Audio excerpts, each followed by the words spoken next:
Mayor, it's 6 o'clock. You Good asked evening, what time everyone. it was, I gave you 5:59. This is a council meeting. This is an agenda council meeting tonight on Wednesday, July 12th, 2017. Usually we have the meetings on Monday. This being the very middle of the summer, it was changed to Wednesday to accommodate the week in which we go through our budget process. And because the municipal court is still in session downstairs, we're having upstairs and videotaping it for later play. We'll still try to focus in on each of the council members' good side as much as possible. Sometimes there's no good side. Roll call, please. Ms. Guadagnino? Mr. Palladino? Here? Mr. Andrews? Mr. Corbin? Here, Mr. Davis? Here. Mr. Socio? Mayor Womack? Here, sunshine notice, please. Adequate notice of this meeting has been provided by specifying time, date, location, and to the extent known, the agenda by posting a copy of the agenda upon the bulletin board located in the lobby of the North Brunswick Municipal Building, faxing a copy to the Home News Tribune, Star Ledger, and Sentinel newspapers, and by filing a copy in the office of the municipal clerk in accordance with a certification by the clerk, which will be entered into the minutes. Thank you so much. Ms. Monzo, are you here tonight for the finance? I am. Okay. Go Go right ahead. She has one item on the list, the bills list, so if you have any questions on that, please. Nope. Good evening, Ron. How you doing? Hello. No questions on the bill list? That's my only item for Cala. Even though you weren't here, we actually did the sunshine notice and all the other stuff. Thank you, always sir. insist we do. Sure you did. he checked on the time to make sure it was And he exactly gave him, 6. and he gave him the correct time. Excellent. Director Eric Chase, or this will be the easy part of your evening. I like that. Yeah. Come on, play fireman all day. Yeah, hats off to our firemen today. They had a lot of work to do. It's a hot, humid day. God Wasn't bless fun. them. No, good. 3 items on my agenda today. First one is authorizing a contract to Integrity Roofing to fix the walls on the courtroom, EFIS walls on the outside of the building, stop all the leakage that's been going on. Second is authorizing amendment of contract with Fletcher and Kramer Incorporated for sewer collection system and repair. As you know, the ongoing repair to Livingston Avenue's main line down to 12th Street station that crumbled apart due to age and chemicals. They have come across a couple of stumbles in the road while doing this repair and actually had to add another manhole to take the force main coming out of Princess Drive pumping station. So we had to do an adjustment and pay on them. And the third is the authorizing amendment to National Water Main Cleaning Company. This is extending the contract for another year for manhole rehabilitation as we reline the manholes that we find are wearing. Who'd like to go first in the inquisition of Mr. Finkel? I thought that was for the budget. I'd like to ask a couple questions on a couple things, all right? Shoot. Is the Livingston Avenue project now complete? Everything, it's up and running on its own, yes. Okay. The cleaning of the area still has to be done. Okay. Pipes have to be removed But- and landscaping. But all the But the pipes system is and running on everything- its own right now, yes. Okay. All right, second question, it may be a little bit crazy, but coming out of my development, Old George's Road, they have a detour there, and it looks like it may be sewer or water down there. Are you familiar? Yeah, with I believe they're tying in the utilities for that new building. Yeah, that may be To the related street? to Clara Properties, the building that's Okay, being all right. built Well, I adjacent just to saw it was like a Labibi. detour, so I couldn't come. Yeah, Oh, okay. Labibi, That's the owner of crazy. Labibi is doing the connections. He has a road opening permit from the Okay, county all right. because Old George's Road is a county road. This one's up Okay. further by the daycare center. Oh, and then they're also tying in the new medical building adjacent to the daycare building. I was just wondering what it was, because when I came out here, it was detour this way and that. I'm sorry, so you are going to see it again farther down the road for the connections for the Clara Properties building. Okay, all right. Thank you, Mike. Just curious. Thank you. Thank you. Thank you, Mike. What is the ephes wall? Yeah, Ephes wall, Yeah, this is what- very fun to describe. An ephes wall is where water hits the building, I believe absorbs in, runs down through weep holes inside, in between the wall and the outside wall, and comes out the bottom. Like drain tubes at the bottom of a wall. Okay. Now, if these drain tubes get clogged, the water backs up. The water backs up, it finds another way out. Water always has to find a way out. And for about 10 years, it's been finding its way through the inner walls of the courtroom. And that's what this This- EFIS Yes, is? we got to replace it because it's been caulked instead of try to re-identify the weep holes. You really can't do it because of the age. How long does that usually take about? Is it a Oh, you day mean to job or where? a week job? Or, you know? Oh, well, I don't, depends on weather, depends on the access to the roof. We have to coordinate with court, because you can't be doing a lot of banging during court, so it might be a little bit extensive. It may throw things Yeah, off. they only have like two Yeah. days to work with unless they're gonna work on weekends, which is totally up to the contractor, but we're not gonna pay more for that. Okay, thank you. Thank you, Councilman. Thank you. Thank you, Mayor. I'll see another one. Okay. Director Ritz? This is a templated request from DOT for UA, a utility agreement. They're going back to roadwork areas they had done on both Route 27 and Route 1, and they're doing follow-up ADA improvements. You've seen them go up and down, and they're doing depressed curbs and transition pads and things like that. So whenever DOT does work within our jurisdiction, we execute utility agreements. It's my belief with this that we'll do this as a matter of course, but there is no impact on our utilities. So they require it anyway, but nothing will actually come of this. And no cost to us. No. No. I have an unrelated, go ahead. No, are there any specific area? I know it says Route 27 or Route 1. It's all of Route 1 through town, and on it's in the backup on Route 27. I believe it's from Perillo Court to Hal Lane. On the backup? Yeah. So, Michael? Yes, sir. Totally unrelated, but, and maybe you have been asked this by other council members.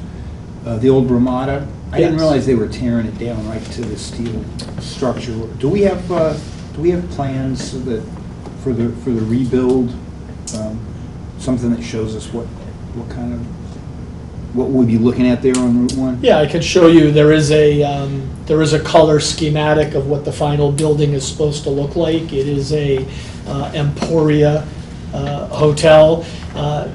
Two things have happened. They did veer from their plans, and they do have permits, of course, and have been inspected regularly by our staff. There's a primary thing and a secondary thing that have affected and delayed the project.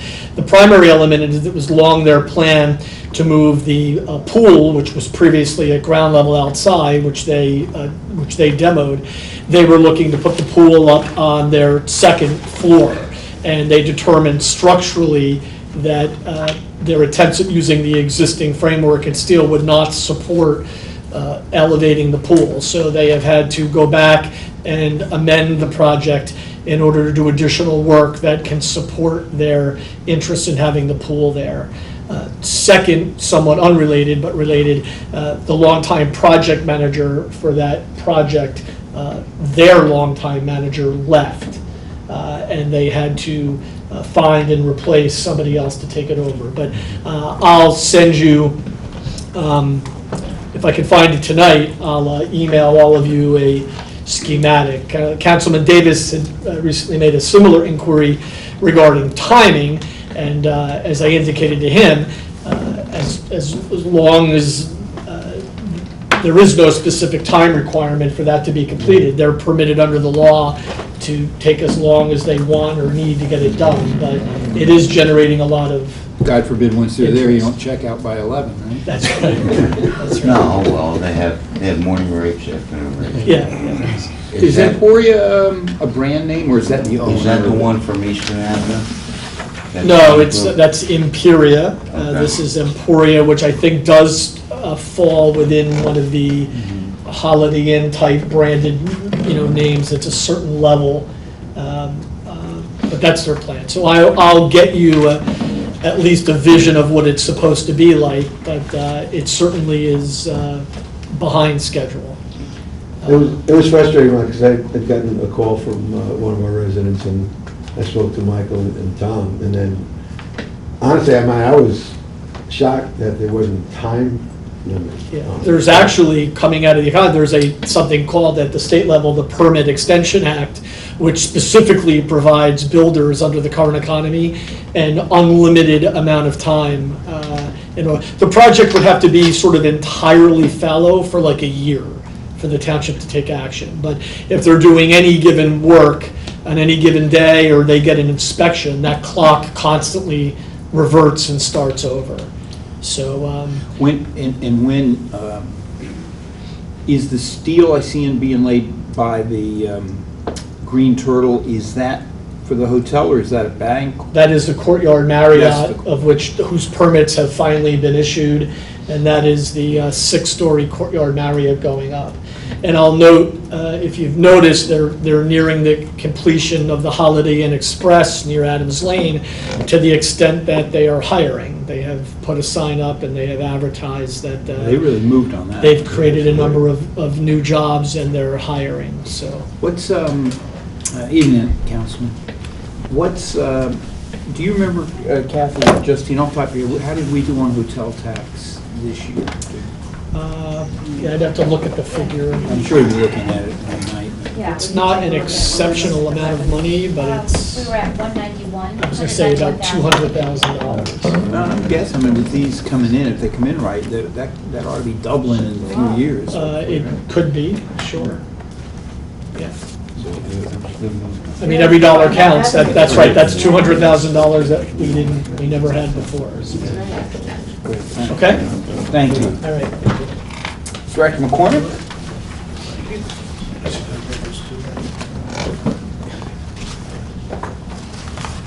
The first item I have is for the quarterly auction for abandoned vehicles. If there's any questions on that. And the second item is U.S. Department of Justice Federal Bulletproof Vest Partnership Program grant for $10,018.80. And then there'll be state money that will come along with that. I'm sorry, federal money that will come along with that too. So that's all we have on that. Any questions? Thank you. Thanks.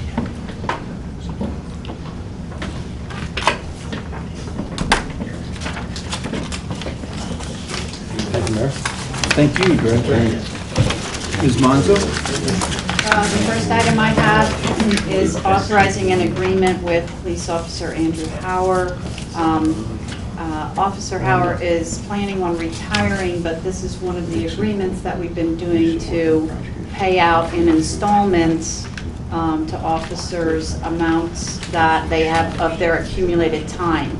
So, and because it's outside of, this type of agreement is outside of the contract that currently exists with the PDA, we need their consent as well. So we've had discussions with both the PBA representatives and with Officer Hauer, and have come to this agreement. So it's good for both in terms of, for the township, we're splitting up the payments over 3 different fiscal years, so that's helpful to us. But it's also a little bit of a benefit to the officer in terms of getting that payout over 3 years instead of all in 1 year, and for tax purposes and investment purposes, that type of thing. We also, too, get back for the township they freeze their schedule adjustment time from the time. So even though they continue to work here, he's not going to retire until sometime next year. So we'll make a payout this year and then one next year and one the year after. But his schedule adjustment time freezes at this point. So he's only getting that payout now, and any further schedule adjustment time, he has to either use it or lose it. So it's a little bit of give and take, and it helps out both. And it helps us plan for retirement so that we're not having to pay out huge amounts when every time a police officer or another individual with a lot of accumulated time retires. It helps us really plan that. You know, we do have an accumulated trust that we have funds in that will pay out of this. And again, as we in fact, in our budget, very often we'll have amounts that we raise to turn over to the accumulated trust. So we have a good idea when officers and others are coming up for retirement. So it's really good to do these agreements and be able to plan out what our expenditures are going to be in that area. Is that an accrual account that shows up? I know, going back, we've talked about this numerous times, municipal governments, like normal business accounting, you set up a account for accrued vacation time because you owe them the vacation. In this case, it's another type of a thing that we owe them, but municipal and or New Jersey government didn't tend to do that. That's why lots of towns got hit with large surprises when people Public retire. organizations are not required to account for accumulated liabilities like this. Private industry does have to do that. In fact, at one point, I think in IBM, it was their single largest liability was accrued time. So you know the impact of that, and you see it here too. We're not required to put that on a balance sheet, not yet anyway. And municipalities and other governments aren't required to account for it in that manner.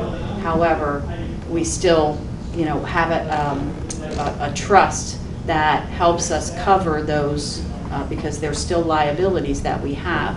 And one action the state did take is that, you know, in your budget document, when we eventually get to that budget document, there's a sheet in there that's fairly new in the last 5 or 6, maybe 10 years, that where you have to list those accumulated time liabilities for the entire municipality. So, but that again is kind of worst case scenario. If everybody retired, you know, at the end of this year or during this year, what would we have to pay out? So what's our largest liability? So that's the transparency part that I think, you know, that we're required to do that, where we're not required to account for it necessarily. So, but we still owe it, and it's a liability that we have. I know we've been building this trust that we discussed. I think we kind of came up on our own, or maybe it's not required, but we're doing it. I just think, and again, it's not at this level, but statewide, it certainly makes sense that if you have something that you are going to owe employees at some point in time, no matter what it is, you should have the funds available. I know that's not a popular thing in Trenton, just look at the pension fund, but Right.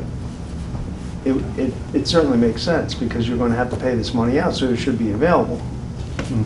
Yeah, and I agreed. It's just hard to know at any given point, you know, what you're going to have to pay out. So we know what our overall liability is, worst case scenario at any given time. But, you know, you have, out of all of that worst case scenario, you may have, you know, 3 or 4 people that will retire this year. So you don't want to, you know, put away money for the entire bill that you may not pay it out for another 10, 20 years or so. But what the trust does is allow us to do agreements like this, plan for those that we know that are going to retire.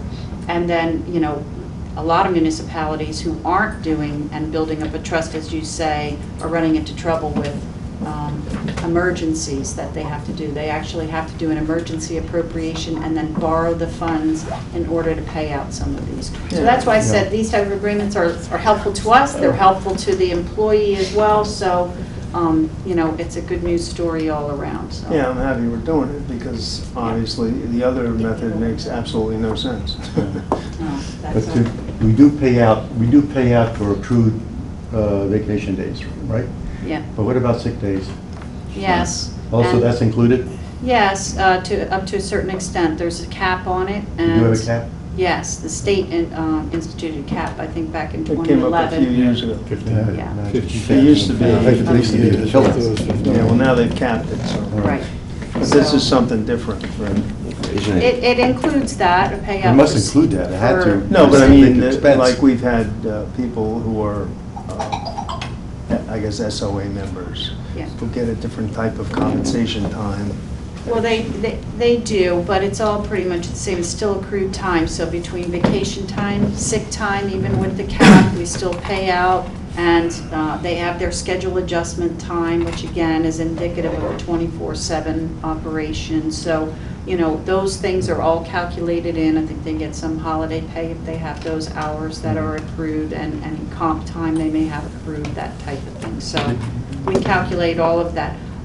This is our total liability. As of right now, after the council's last transfer at fiscal 17 year end, Oh. we're just over $1 million into the reserve account, and we have, in addition to that million, we have about 400,000 of sick time built into fiscal 18's budget. Right, so the trust is building up in anticipation for, you know, those that are going to retire, and that will have the ability to do these agreements as well. It's for Bob decides to retire. Yeah. I don't think you guys are seeing these numbers now. No. You put in your time, but you don't get this I benefit. think we get like $47 a year or something. I don't get anything. You end up with Yeah. Yeah. Did anything. The trouble with sick time is that those people who are pretty healthy, you know, they accumulate Yeah, days and days after that. You think you really get burned with that. yeah. Well, they cap it at 15. Yeah. No, I mean, Before it's still a 15. nice hunk. But is it 3 for 1? What does that mean? No, 3 for 1. No, if you have, say you're making $1,000 a day, all right, you have 45 days, okay? You take a third of that, and now it's 15, so you get to 15. I know PRS, or the county, was 3 for 1. Yeah, no, they don't do it that way. Okay. They do 75% of their accumulated time for sick, Okay. and then capping it at 15. And, you know, but again, a lot of them had balances over that 15 prior to that legislation, so they may end up with a payout a little higher than that, so. And you'll see, I think included in that was the Exhibit A that lays out exactly what time the individual has and what the payout is to them for that. Okay. All right, and my second item was a resolution authorizing purchases from state contract vendors. And again, if you look at the list, you'll see we utilize a lot of the state contract vendors. They generally are bid pretty well, and so we're getting a good price for that. So these are the areas, all of the areas where we use state contract vendor, and we're required to put it in resolution and have them memorialize that, so. Thank you. Hi, Council President. There you go. Saved you a Questions seat. on the contract? Lisa? Okay, item number 1 under my need tonight is approval minutes from our regular council meeting of June 26, 2017.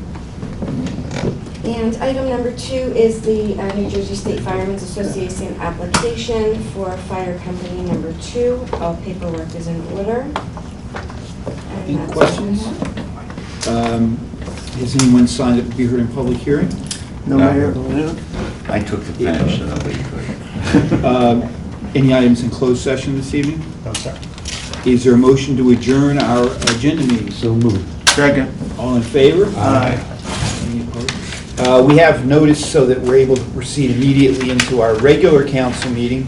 Again, we're meeting upstairs because of this conflict with the court tonight, but we've left written signs downstairs advising anybody who comes to the building where they would be able to find us. Where are we? Roll call, please. Ms. Guadagnino? Mr. Palladino? Yep. Mr. Andrews? Here. Mr. Corbin? Here. Mr. Davis? Here. Mr. Socia? Here. Mayor Womack?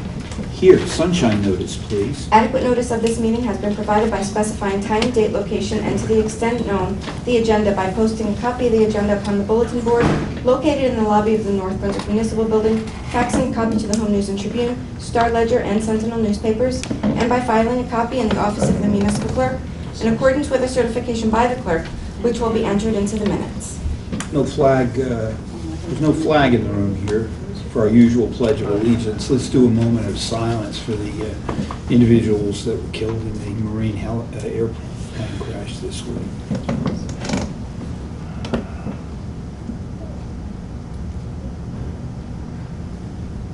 Thank you very much.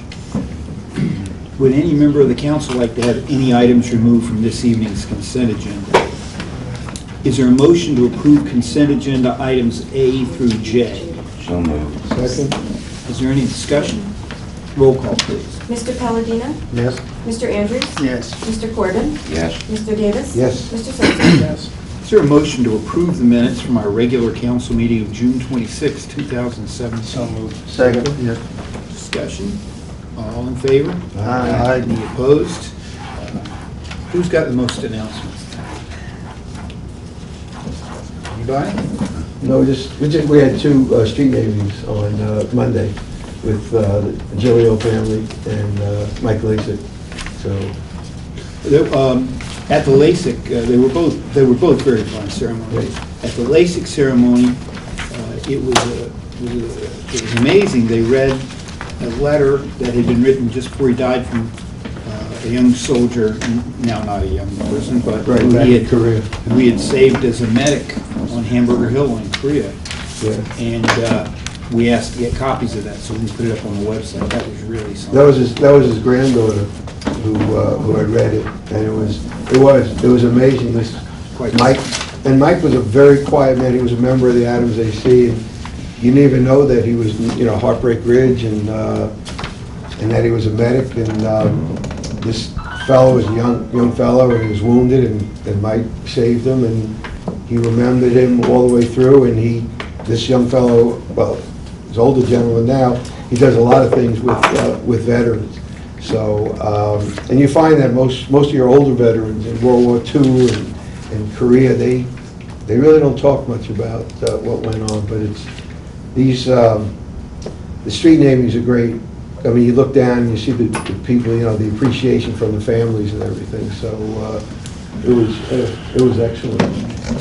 Thank you, Bob, for everything you've been doing on that. Is there anyone who would like to be heard in public hearing this evening in our general council meeting? Nobody signed up. Is there a motion to close this public hearing? So moved. Second. All in favor? Aye. Is there a motion to adjourn our council meeting? So moved. Second. All in favor? Aye. Any opposed? So does everybody want to go take a break, or should we go right in the